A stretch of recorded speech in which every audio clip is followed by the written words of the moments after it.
Iran said the Strait of Hormuz was closed again. Mayan. That was the sentence designed to move faster than oil tankers, faster than diplomats, faster than markets could decide whether to panic. But look at the timing. The statement did not arrive in a vacuum. It landed while the United States and Iran were still trying to keep a fragile diplomatic process alive in Switzerland. And that is where the story stops being simple. Because the question is not whether Iran placed a physical gate across the waterway. The question is more dangerous than that. Could Iran make the world behave as if the gate was closing? That distinction matters.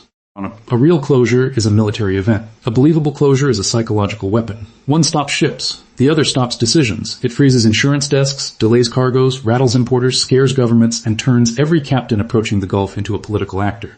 That is what Iran was gambling on. Not just force. Fear. Reuters reported that shipping through the strait slowed sharply after Iran said it had shut the waterway again. According to coupler data cited in that report, only 5 ships moved through on Sunday, down from 26 the day before. Now pause there. 5 instead of 26 is not just a headline. That is behavior. That is the moment when a statement from Tehran becomes a choice inside a shipping company. That is the moment when a threat becomes a spreadsheet. That is the moment when fear begins to move across the map. But then came the contradiction. The United States, through Central Command, said the waterway was not closed. It said commercial vessels continued moving. It said safe passage remained intact. It said 55 merchant ships had passed through on Saturday, carrying more than 17 million barrels of oil into global markets. So which version was true? That is the wrong question. This is where the official story begins to crack. Because in geopolitical crises, the most important truths are often not clean. They are layered. Iran did not need to prove that every ship had stopped. Washington did not need to prove that every captain felt safe. Both sides were fighting over the same invisible battlefield. Perception. Iran wanted the world to see Hormuz as a hostage. America wanted the world to see Hormuz as open. The shipping data told a third story. Traffic was not dead, but it was not normal. Al Jazeera, citing maritime intelligence from windward, reported 12 ships passing through on Sunday, down from 35 the day before. It also noted that 5 of 8 vessels entering the strait had turned off AIS transponders. That is not ordinary commerce. That is commerce with its lights dimmed. A ship turning dark is not always proof of panic. There can be many reasons. But in this context, it creates a picture that is hard to ignore. A waterway still functioning, but functioning like a room where everyone suddenly lowers their voice. Iran was trying to turn the world's most sensitive energy corridor into that room. And this is why Hormuz became Iran's biggest gamble. The Strait of Hormuz is not just water. It is a narrow throat in the global energy body. According to the U.S. Energy Information Administration, around 20 million barrels per day moved through Hormuz in 2024, about 1/5 of global petroleum liquids consumption. Think about that. 1/5 of global oil consumption passing through a corridor narrow enough to become a political weapon. That is why every thread around Hormuz travels through markets like electricity through copper. It touches crude prices, LNG flows, Asian importers, shipping insurers, naval planners, and presidents who do not want fuel prices exploding at home. Iran knows this. Washington knows this. The shipping companies know it most of all. But here's the part they do not want to explain. If Iran's threat was so powerful, why did oil fail to explode? Reuters later reported Brent falling to around $79 a barrel after U.S.-Iran talks concluded, and after Iran said it had obtained waivers for oil and petrochemical exports. Al Jazeera also reported Brent under $80, even while the Hormuz tension was still being discussed. That is not a small detail. That is the market whispering something Iran did not want to hear. The market was worried, yes, but it was not convinced that this was the end of Hormuz. It was pricing danger. It was not pricing catastrophe. And that difference is everything. Iran's strongest card works only if everyone believes it can still burn the table. If the market believes Iran is bluffing, the card weakens. If ship owners slow down but do not stop, the card weakens. If Washington publicly counts the ships still moving, the card weakens. If talks continue while threats fly, the card weakens. This is why the gamble was so dangerous. Iran reached for its most dramatic lever at the exact moment it also needed diplomacy to deliver economic relief. Follow the money, then follow the fear. Iran wanted leverage in Switzerland. It wanted waivers. It wanted sanctions relief. It wanted access to frozen assets. It wanted a better position in talks. And at the same time, it wanted to show its own hardliners and regional allies that it was not negotiating from weakness. That is a difficult balance. A state can use crisis to gain bargaining power, but if the crisis becomes too real, it can destroy the very negotiation it was meant to strengthen. This is the paradox of Hormuz.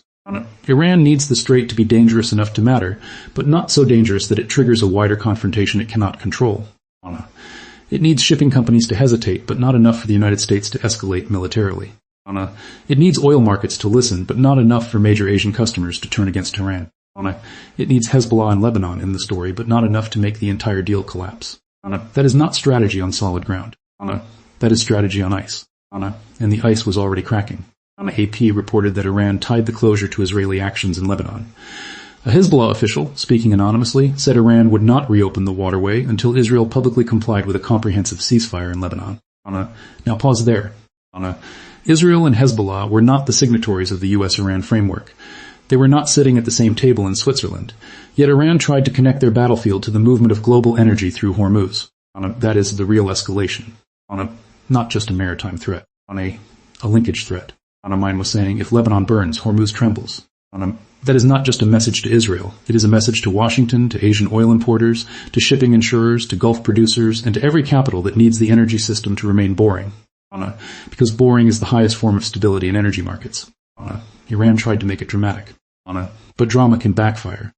The more Tehran links Hormuz to Lebanon, the more it invites the world to treat Iran not as a negotiator protecting national interests, but as a state willing to globalize a proxy battlefield through a civilian trade corridor. That is where leverage turns into liability. And once leverage becomes liability, the opponent stops asking what Iran wants and starts asking how to contain Iran's ability to make threats credible.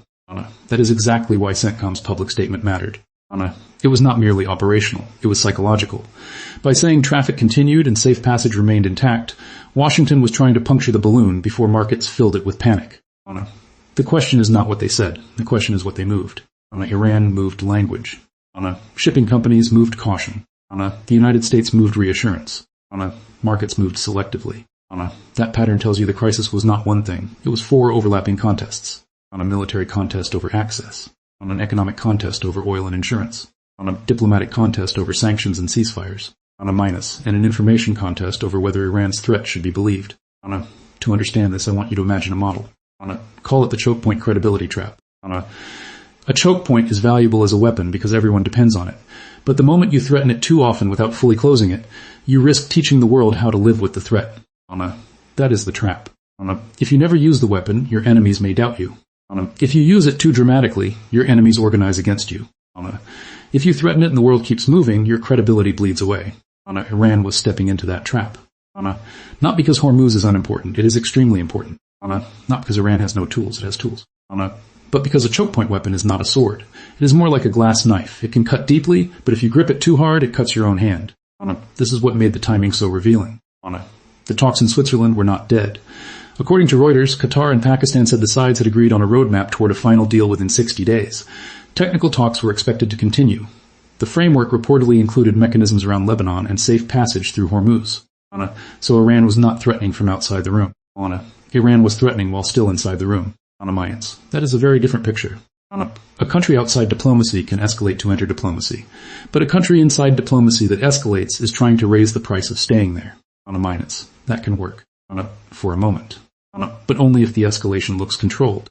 If it looks desperate, it weakens the hand. If it looks reckless, it unites the other side. If it fails to move markets enough, it exposes the limits of the threat. That is why the oil price reaction is so important. A true closure of Hormuz would be like clamping a hand around the throat of the energy market. Prices would not politely debate the issue. They would jump because physical supply would be in doubt. But that is not what happened. Oil moved, but then fell as diplomacy appeared to survive. That means traders saw danger, but they also saw a ceiling on that danger. They saw Iran's statement, but they also saw U.S. reassurance. They saw slower shipping, but not a total halt. They saw escalation, but also negotiation. This is the battlefield Iran may have misread. A threat is powerful when it creates uncontrollable imagination. But if the world starts measuring the threat in ship counts, tanker categories, AIS signals, and barrel movements, the magic begins to die. Fear becomes data, and data is dangerous to a bluff. This is why Reuters' number matters so much. 5 ships instead of 26 gives Iran evidence that its threat had an effect. But CENTCOM's 55 ships gives Washington evidence that the waterway remained open. Windward's 12 ships gives analysts a third number. The discrepancy itself becomes the story. Iran did not create clarity. It created ambiguity. And ambiguity cuts both ways. For Iran, ambiguity creates pressure. For Washington, ambiguity creates room to deny. For markets, ambiguity creates hesitation, but not full panic. For shipping firms, ambiguity creates caution. For allies, ambiguity creates fatigue. That is the cost of a gray zone threat. It scares people, but it may not force them. The public argument says, did Iran close Hormuz? The real argument says, did Iran create enough pain to win concessions without creating enough danger to lose control? That is the entire crisis compressed into one question. And the answer is not obvious. Iran did gain attention. It forced Hormuz into the center of the talks. It tied the waterway to Lebanon, to sanctions relief, to oil waivers, to the credibility of the temporary framework. It made Washington respond. It made traders look. It made shipping companies hesitate. But it also revealed something. The world did not fully stop. America did not accept the narrative. Oil did not behave like the apocalypse had arrived. And diplomacy did not collapse. That combination is uncomfortable for Tehran.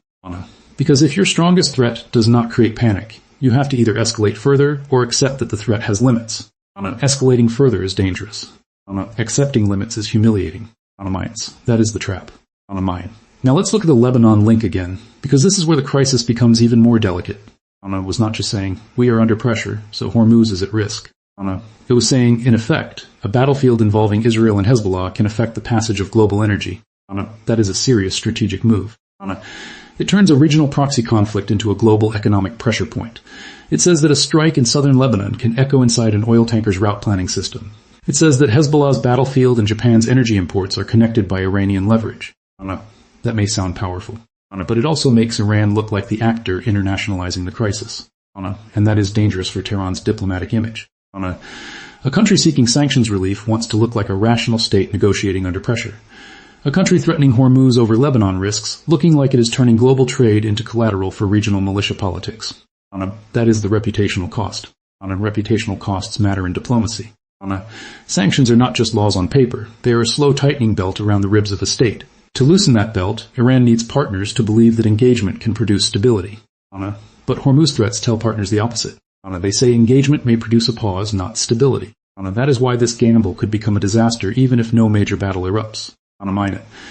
Disaster in geopolitics does not always look like explosions. Sometimes it looks like lost credibility. Sometimes it looks like allies quietly recalculating. Sometimes it looks like markets learning that your big threat is manageable. Sometimes it looks like a negotiation where your leverage works once, then loses force the next time. Iran has used the shadow of Hormuz before. But each use teaches the world something. It teaches shipping firms where the risk patterns are. It teaches navies how Iran signals. It teaches traders how to separate theater from closure. It teaches diplomats which threats are bargaining tools and which ones are red lines. The more often a weapon is displayed, the more familiar it becomes. And familiar fear is weaker fear. Here is the strongest argument against this view. Maybe Iran did not miscalculate at all. Maybe this was exactly the point. Maybe Tehran never intended to close Hormuz fully. Maybe the goal was to create a controlled slowdown, prove capability, raise pressure before the Swiss talks, extract waivers, and then step back before the crisis spiraled. That is a serious argument. Smart people can believe it. In fact, much of gray zone strategy works this way. You do not need to smash the door. You only need to make everyone in the room hear you touching the handle. Iran may have wanted the world to hear that handle. It may have wanted the United States to understand that Lebanon could not be separated from the nuclear and sanctions track. It may have wanted Israel to feel indirect pressure. It may have wanted Gulf producers to worry. It may have wanted Asian customers to quietly urge Washington toward compromise. That interpretation is not foolish. But it still has a problem. A controlled threat works only if the controller looks fully in control. And the facts created a messy picture. One data source showed a sharp drop. Another showed a different drop. Said traffic continued. Oil fell after talks. Iran claimed leverage, but the market did not behave as if Iran had locked the world's energy throat shut. That is not clean control. That is contested control. And contested control is weaker than fear. Even if Iran meant to create ambiguity, Washington immediately used that ambiguity against it. By publishing ship and barrel numbers, the United States tried to turn the crisis from myth into measurement. That is a powerful move. Because a myth says Iran can close Hormuz. A measurement says how many ships actually stopped. A myth says the world is hostage. A measurement says what did oil do? A myth says safe passage is dead. A measurement says which vessels moved, which turned off AIS, and which continued. Once the argument becomes measurable, Tehran loses some of the emotional advantage. And Washington knew that. That is why the American statement was not just reassurance for ship owners. It was a counterstrike in the information war. The United States was telling markets, do not panic. It was telling Iran, your claim is not accepted. It was telling allies, we are still the security manager of this corridor. It was telling shipping companies, hesitation is understandable, but collapse is not the reality. That is alliance management in crisis. An alliance is not a family photo. It is a room full of countries pretending not to count the knives. Everyone smiles publicly, but everyone is calculating privately. Gulf states calculate export risk. Asian importers calculate supply risk. Washington calculates credibility. Tehran calculates pain tolerance. Hormuz forces all of them to count at the same time. That is why this crisis could not remain a simple Iran versus America story. It was also about Japan, South Korea, China, India, Saudi Arabia, the UAE, Qatar, Kuwait, shipping insurers, tanker owners, and energy traders sitting far from the water but feeling the temperature rise. A choke point is global because dependence is global. Iran's mistake may have been assuming that global dependence automatically translates into Iranian control. It does not. Dependence creates fear, but fear can organize resistance.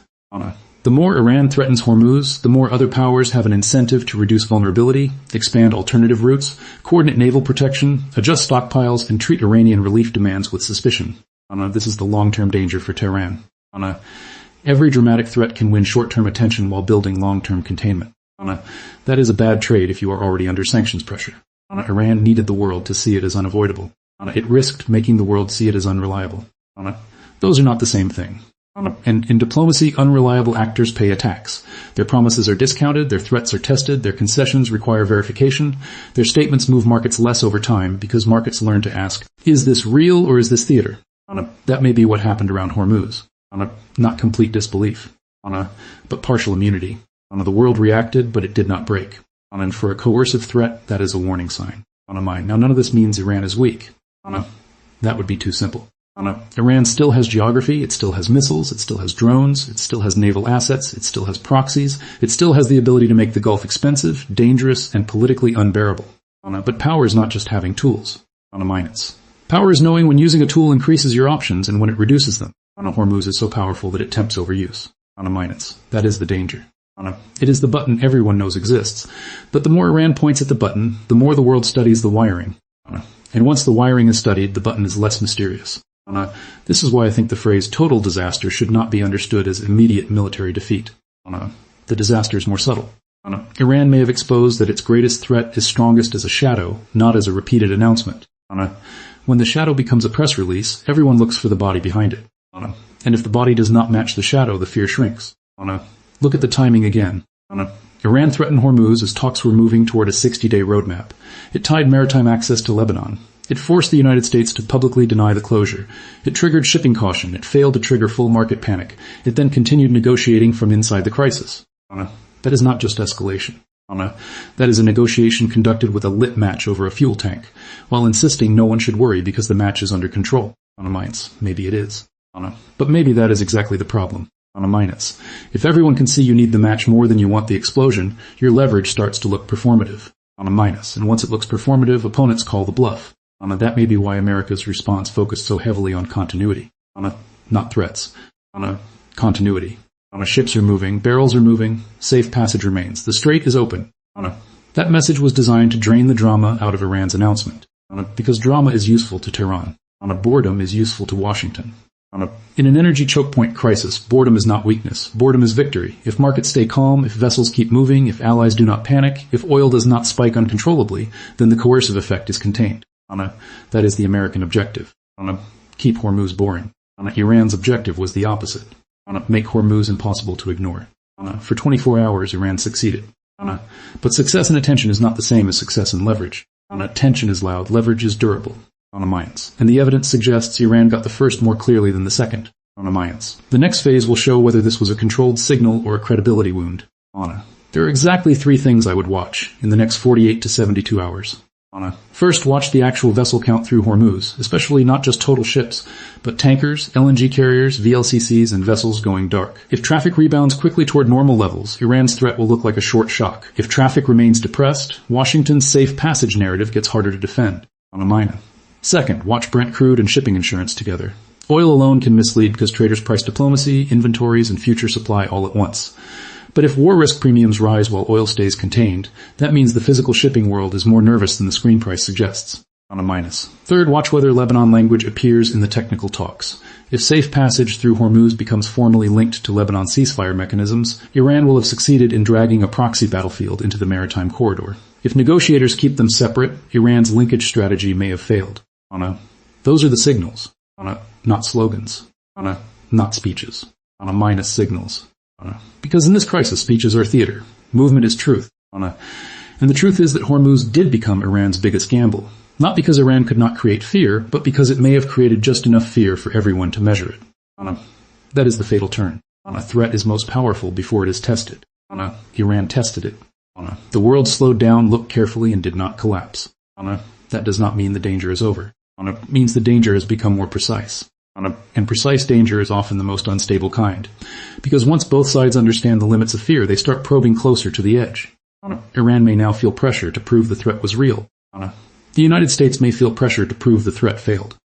Israel and Hezbollah may continue fighting in a way that pulls the whole mechanism back toward crisis. Markets may stay calm until one incident makes calm look foolish. That is how wars around choke points begin. Not always with a master plan.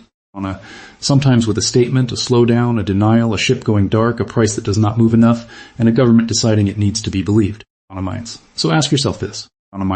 If the world's energy system depends not only on open water, but on everyone believing the water will stay open, then who really controls the strait? The navy that patrols it, the state that threatens it, the market that prices it, or the fear that moves before all of them?